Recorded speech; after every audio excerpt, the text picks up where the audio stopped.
Good afternoon, students. Today I am going to teach you the Beehive second chapter, The Sound of Music. The Sound of Music has two parts. The first part was about Evelyn Glennie, and the second part is about Ustad Bismillah Khan. Today I am describing the summary of the first part, story of Evelyn Glennie. Evelyn Glennie, short of hearing ability, is a multi-percussionist. When 11, she was waiting to play the piano in school. Her name was called, but she did not move. Then her headmistress suggested her parents to take her to a specialist. She was taken, and the specialist confirmed her deafness. He also advised her to get hearing aids fitted. One day she saw a girl play xylophone.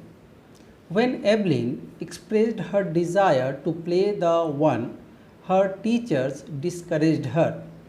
Fortunately, she came across percussionist Ron Forbes, who recognized her potential and advised her to hear music through some other way instead of ears. He began by tuning two large drums to different notes. She felt the vibration of higher drum from the waist above and the lower drum from the waist down. Later, she realized that she could feel the vibration in every part of her body. This tingled in her skin, cheekbones, and even in hair. She had learned to open her body and mind to the sounds and vibrations. After that, she never looked back and continued her journey of music.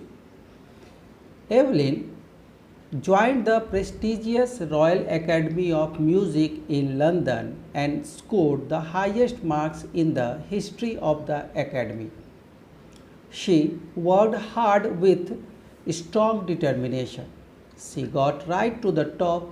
In 1991, she was presented with the Royal Philharmonic Society's prestigious Soloist of the Year award. She can play about 1,000 instruments perfectly. She listens to sound without hearing it. Apart from the regular concerts, Evelyn gives free concerts in prisons and hospitals. She is a shining inspiration for deaf children. She has accomplished more than most people twice her age. She has earned name in orchestra. She has inspired the handicapped and made them believe that even that if Evelyn could do that, they can do too. Evelyn Glennie एक 11 साल की लड़की के बारे में ये कहानी describe किया गया स्टार्टिंग में। वो एक परकशनिस्ट मतलब एक ताल वादक, ड्रम, ढोलक, तबला इस तरह के इंस्ट्रूमेंट्स बजाने वाले।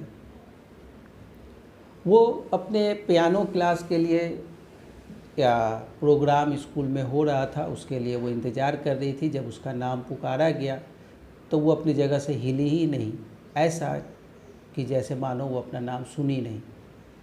फिर उसके पेरेंट्स को बुलाया गया और हेड मिस्ट्रेस सजेशन दिए कि जाकर इसको किसी स्पेशलिस्ट को दिखाया जाए।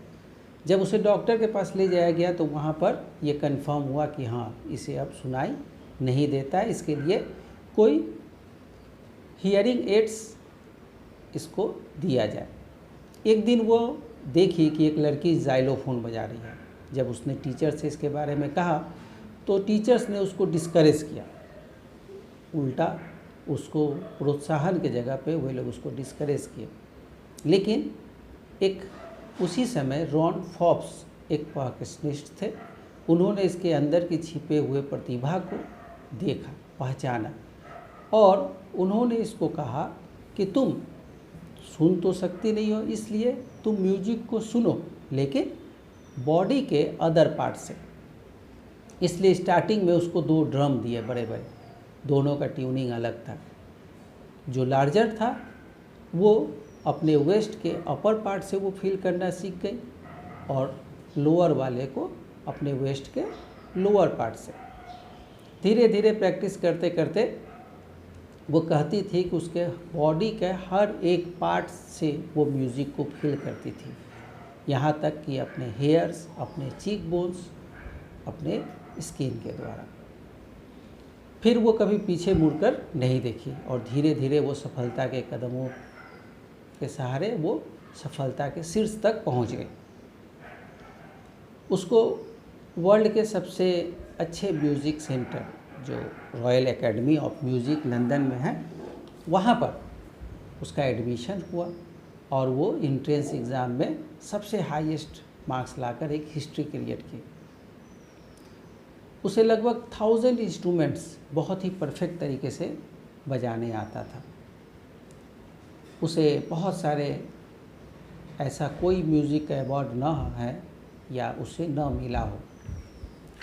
वो हमेशा लोगों को प्रोत्साहन देने का काम करती थी। म्यूज़िक को फील करने के लिए स्टेज पर वो विदाउट शूज़ एंड सॉक्स रहती थी ताकि उसके वाइब्रेशन को वो फील कर सके।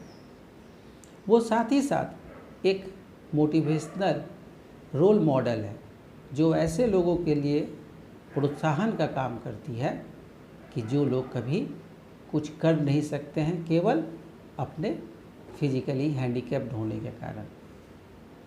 तो इस तरह ये जो स्टोरी है ये हम लोगों को ये सिखाता है कि किसी कारण से अगर हमारे शरीर या शारीरिक कोई भी कमजोरी हो जाए तो वो हमारे गोल को अचीव करने में कोई ऑब्स्टेकल्स या बाधा का काम नहीं कर सकता है। आज के लिए इतना ही। Thank you.